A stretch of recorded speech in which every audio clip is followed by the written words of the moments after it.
All right, thank you for joining me. This is Daniel, and we are on our journey to find love. Thank you for joining me for this channel and another exciting episode for us to learn something about dating and relationships on our journey to find love.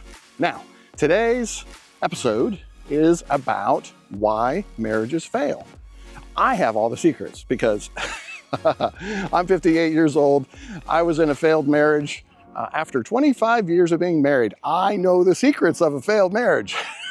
So, hey, make sure you hit the like and subscribe button and definitely hit the bell so you'll get notification of when I go live again. So look at this beautiful view behind us here. Absolutely gorgeous. Found a nice little trail. It's kind of noisy, so I decided not to walk on it for that reason, just because it's really noisy. But it is a great and peaceful spot in order to shoot this video. So why do marriages fail? That's the big question. Now, I know for a fact that when you get married, you're thinking this is going to be the best relationship ever. You love this person with all your heart, and it's just a wonderful, gooey relationship at the start. And I think that's pretty common in a lot of places and a lot of relationships. And I think for some reason, that changes. Now, why would your feelings about your partner change? That's the big question. Have you thought about that? Why your feelings would change for your partner? You know, I look at that and I go, there's got to be some distractions. They've got to be things that are going on in the relationship that affect your relationship with that person. And guess what it is? It's children. Now, not that children are bad, so please, this may be controversial. Let me know in the comments if you think this is a controversial subject, but I love children without any hesitation whatsoever. But it causes a lot of stress in the household. Money problems, discipline problems, training problems, schooling issues, the list goes on. And you all know these are conversations that you have all the time. Not to mention if you have a child who is kind of a little challenged maybe, needs a little more discipline than the average child. And now you've got issues of how she wants to discipline or how you want to discipline. And that becomes a very huge and challenging issue that causes stress on that marriage. Now, obviously you become best friends at the beginning. Everything's grand and fine at the beginning, but then all of a sudden this child comes in, there's lack of sleep, there's issues with who's going to get up in the middle of the night. You know, dad's working all the time, so he's tired, and mom's at home or whatever. Maybe even mom's working. So there's a bunch of issues that can happen there that can cause a lot of stress on that life when you have a newborn baby in a relationship. So fast forward and you go 10 years down the road. Now you've got extra activities, extracurricular things that are keeping you busy, and there is a time issue. So you say, time issue? What are you talking about? Well, here's the thing. Now you are going to be pulled between one event or another based on your availability. So your kid gets into sports, your kid gets into other curricular activities.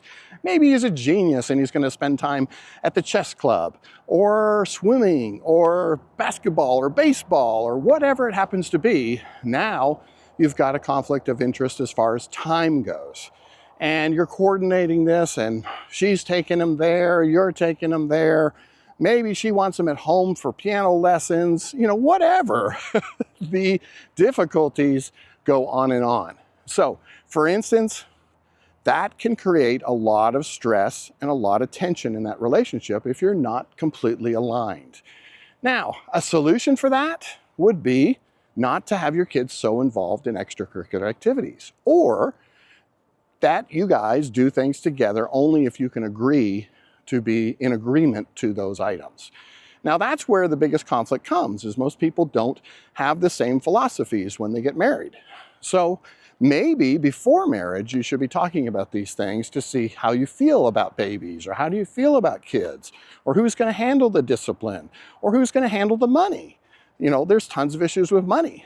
Kids cost the family a lot of money. Now, what happens if you've got these dreams and you want 3 kids and you want to live out in a farm and you want all these animals? Well, who's got the money for all that?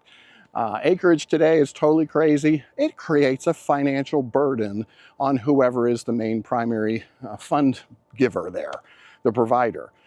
When she starts having children, she's got to stay at home. All of a sudden now, the dad, maybe, is responsible for providing all the needs. Creates stress. Now, what happens typically in a marriage, and this is what I saw in mine, is that the time goes by, there's less and less time for dad and mom, and everything is surrounded around the children, around activities, doing this, doing that. Date nights go by the wayside. Talking becomes less and less about each other, but more and more only about the kids. And all of a sudden, there's a distance that starts to be built in that family with the husband and wife. Big flag, in my opinion, is that's probably how my relationship was destroyed, is everything was surrounded around the children, around them, and very little time was built on our relationship and building the romance to basically sustain the relationship long term. The physical relationship went by the wayside. It was almost non-existent. She was always tired. It didn't matter. There was always an excuse. So, I'm not here to blame on one or the other because obviously it created tension. If I was upset because my physical needs were not being met and I wasn't demanding, then I would unfortunately react. There's anger. Well, the anger never helps in that relationship either. That's something that's going to blow things up and be a thorn in someone's flesh as well. So the point is, I think communication is super important. Getting to know each other's personalities, talking about those responsibilities in order to find, hey, how do we feel about these issues? And maybe doing all that before you get married might be the game changer. So let me know in the comments if any of this makes any sense. If that hit home to you, please tell me about your situation or hit me up privately. I don't mind either. So this is Daniel on my journey to find love, just trying to figure all this out. Like and subscribe, guys. We'll talk to you soon.